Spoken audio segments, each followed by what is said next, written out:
अच्छा, law of mass action हमारे पास, जब भी हमारे पास केमिस्ट्री के बीच में केमिकल आपस में रिएक्ट करते हैं तो सबसे इम्पोर्टेंट चीज़ होती है हमने उन चीज़ों की क्वांटिटी को मेजर करना। वो रिएक्शन कितना कंप्लीट हुआ, कितना नहीं हुआ, वो रिएक्शन में कितने हमने कंसंट्रेशन डाली और किस टाइम तक वो कहाँ तक पहुँचेगा, उसकी कितनी कंप्लीशन होगी और नहीं होगी, या डायनेमिक होगा, क्या उसका होगा। तो इसके बीच में भी हमने आपको पहले तो एक ग्राफ आप देख लें, हमने रिएक्टेंट डाले, दो किस्म के रिएक्टेंट, मिसाल के तौर पे वो कुछ कोई भी रिएक्टेंट हो सकते हैं। वो रिएक्टेंट हमने ज़्यादा शुरू के बीच में वो रिएक्टेंट की जो मिकदार थी वो क्वांटिटी बहुत ज़्यादा थी, कंसंट्रेशन, ठीक है। टाइम गुजरता गया और हम वो अपना रिएक्शन प्रोसीड करते रहे। उस रिएक्शन के होने के साथ साथ इन रिएक्टेंट से जो है वो टूट कर प्रोडक्ट बनाते रहे, या जुड़ के, या जैसे भी उनमें रिएक्शन हुआ और वो प्रोडक्ट बनाते रहे। शुरू में प्रोडक्ट की मकदार 0 का बराबर थी, क्योंकि थी नहीं, प्रोडक्ट था ही नहीं हमारे पास, रिएक्टेंट थे, रिएक्टेंट ही बहुत ज़्यादा थे शुरू में और प्रोडक्ट 0 थे। आहिस्ता आहिस्ता हम टाइम गुजरता गया और हमारा रिएक्शन जब जैसे जैसे प्रोसीड होता गया रिएक्टेंट गिरते गए, वो क्योंकि प्रोडक्ट बनाने लग गया और प्रोडक्ट की कंसंट्रेशन राइज करती रही। और एक वक्त ऐसा आया कि दोनों की कंसंट्रेशन एक जगह पे आके मिल गई।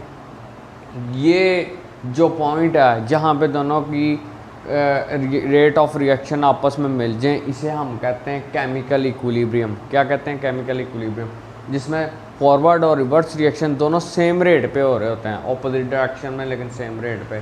आपके पास ए और बी दो रिएक्टेंट हैं। ये रिएक्टेंट जब रिएक्ट करते हैं तो सी और डी बनाते हैं, और रिवर्सेबल रिएक्शन के बीच में सी और डी प्रोडक्ट दोबारा टूट के ए और बी बनाते हैं। ये हमारे पास रेट ऑफ फॉरवर्ड रिएक्शन जो है ना, जितना ज़्यादा ए और बी हमारे पास होंगे ना, हमारे पास एक और कानून है इनके बारे में, लॉ ऑफ मास एक्शन का, कि जब भी जितना ज़्यादा हमारे पास क्वांटिटी होगी रिएक्टेंट की, या लॉ ऑफ मास एक्शन, मास की जितनी ज़्यादा क्वांटिटी होगी उतना ज़्यादा रेट ऑफ रिएक्शन होगा और उतना ज़्यादा प्रोडक्ट बनेगा। जितना ज़्यादा रिएक्टेंट की मिकदार होगी उतना ज़्यादा रेट ऑफ रिएक्शन होगा। तो उसके मुताबिक rate of forward reaction directly proportion to A और बी, जितनी ज़्यादा इनकी अमाउंट है ए और बी रिएक्टेंट्स की।